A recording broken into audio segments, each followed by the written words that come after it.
Welcome back to the channel. Today we're going to talk about the latest newcomer to the smart ring space, and that's the Luna ring. Right here I have it in Stardust Silver. Let's talk about what sets this ring apart from the three big boys, which is the Oura ring, Ultrahuman ring, and RingConn ring, because I have them all. So why should you trust me? Because I have them all. I put them all through their paces, and I'm going to dive right into my opinion on this Luna ring. So stay tuned. So I've been wearing this Luna ring for about a week now, and in my testing, I surprisingly found that this newcomer to the market is a worthy challenger to the Oura ring, which is the most popular ring because it's been around the longest. I think it launched in 2015, if memory serves me correct.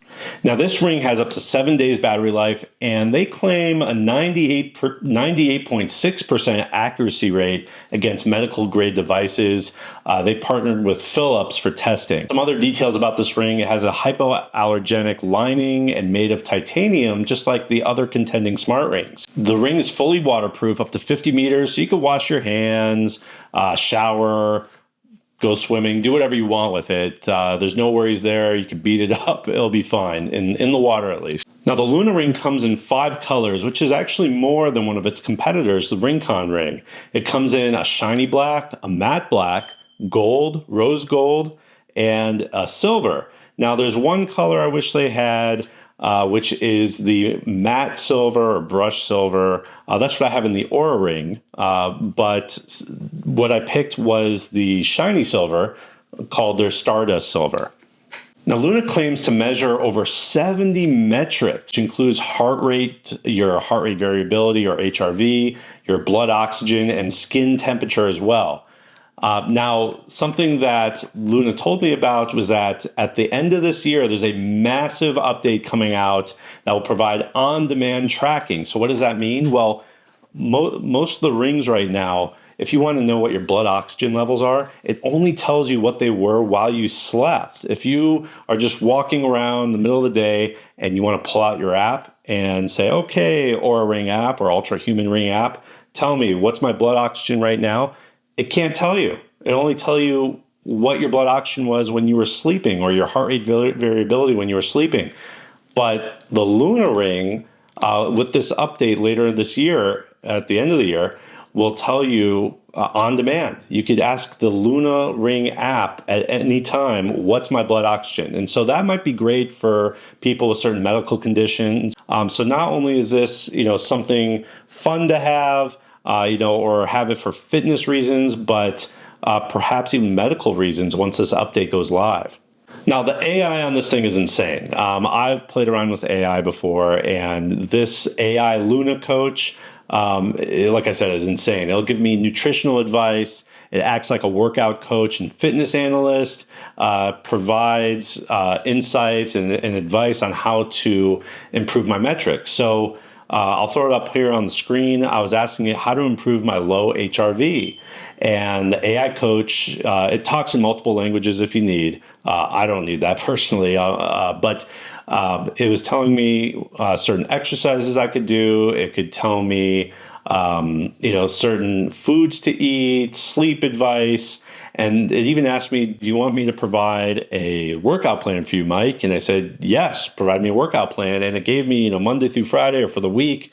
It told me different things I could do throughout the week. And it just had follow-up questions, and I gave it follow-up answers, and it kept going. So I think the AI is probably top-notch. I'd say it's top-notch out of the other smart rings. Ultrahuman has some AI. I don't think Oura or RingConn has any AI in them yet, but that is another update that's coming out the end of this year. They're having an even massive update to their AI, which I don't even know if it really needs it because it seems so smart already. Talking about updates, there's an update coming out this month to the app where it provides live customer support. So right now, the only app I'm aware of that does live customer support is Ultrahuman.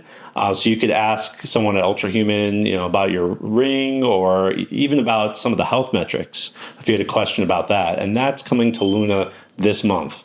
Now, just to show you the beautiful box it comes in, this is what they sent me. I did get this at no charge, just as a disclosure. This is not a sponsored video, but they did provide this. So Luna did not get to see this video before it came out, and all the opinions are of my own.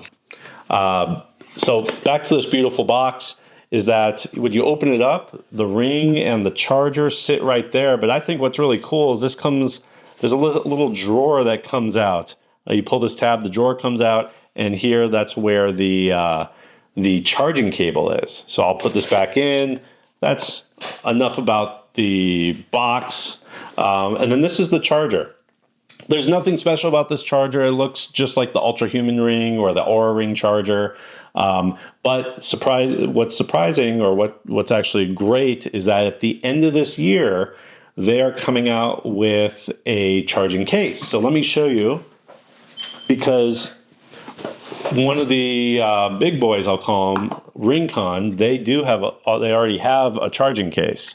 So this is the RingConn ring and smart or charging case. You could put this in your pocket, your purse, your bag. If you're traveling, it's really nice because you could just charge your ring by putting it right in the charging case. Boom, that's it. And Luna is coming out with one. They claim that their charging case is going to be sleeker than the RingConn case, which is the one I just showed you. So we'll see that at the end of this year. One other ring that does have a charging case is the Samsung Galaxy ring. I haven't tested that because I have an iPhone, and the Samsung Galaxy ring is only available for Android. So that's something that's also nice about the Luna ring. It's available for both devices, whether you have Apple or Android. And so what does that mean also is that it integrates as well with Apple Health or Google Health, or I forgot what the Google version is called, Google Fit, Google Health, but it integrates with both. So it'll capture all your metrics into your phone's OS as well. Okay, so let's jump into the Luna Ring app here. And I'm actually using my Sequoia and iPhone 16 Pro Max and using the new mirroring feature. So this is pretty cool too. But here, this is the landing page. You'll see here, this is your readiness score. And if you go in here, it'll give us our heart rate variability, your heart rate, your skin temperature, your respiratory rate. And this comes from the AI feature I was talking about. It says, oh, your activity score of 39 from yesterday basically sucked. Get off your ass. And so let's keep scrolling down. It'll give you different factors. Now, it's still calibrating. You need it for to have it on for so long, I think about a week or maybe even a little longer to fully calibrate. So that's when these things will fill in. But let's go back to the home page. And if we scroll down, this is what really matters to me the most is the sleep area. So if we, you'll see I went to sleep at 9:42 p.m. and it says I finally woke up for the day at 5:21 a.m. And it got a total amount of sleep of 6 hours and 28 minutes. Now, I did wake up in the middle of the night. So you'll see this gap here. That means I was up and not sleeping. And that my 2-year-old has been up a lot this past week. So I was up. And when I went back to sleep, something that's just a little odd to me, which I don't know if this will eventually change or not, but I fell back asleep at 2:48 and it considered that a nap. So, you know, we could call it a nap, you know, call it what you will. But it's still figured in my total sleep, taking into consideration that nap, which is still fine. So it's still got all my metrics and everything together. So let's go into the sleep portion of the app, and they'll show us here. I needed, 7 hours of sleep based on my metrics, but I only got about 6.5 hours of sleep. So that's why it's showing up in red. And if we click on this, I'm not going to do it right now, but if we click on this, it'll bring us to the AI. It'll give me pointers on how to, get better sleep and get ready for sleep better and, things like that. One other little quirk, I do like seeing my REM sleep, deep sleep, efficiency, but there's this little arrow I have to click on to see more. I don't know why that's there. Not a huge deal, but maybe something that'll be updated later on. So if we keep going down, let's see if I could get through this here. This is just a mirroring app issue. This is not a Luna issue, but you'll see here my sleep duration. And what I really like to see is latency. And so the only other ring that shows your latency is the Oura ring. And so this is another example of what Luna is taking the best from all the different apps, all the different rings, its competitors, and making it into their own. And latency is how long it took you to fall asleep when you really tried to fall asleep. So there's a difference between hanging out in bed and then actively trying to fall asleep, because you could hang out in bed on your phone and you're not actively trying to fall asleep. But this knows when you're actively trying to fall asleep, and it took me 5 minutes, which is so. Then if we keep going down past the latency, I'll show you here. Here's your I like this health monitor, and if we click on it, it'll bring us in and it'll show us, okay, our resting heart rate, 74 beats per minute. That is not good. Although it does say it's still calibrating. So hopefully that helps me out, because 74 beats per minute is not good while you're sleeping.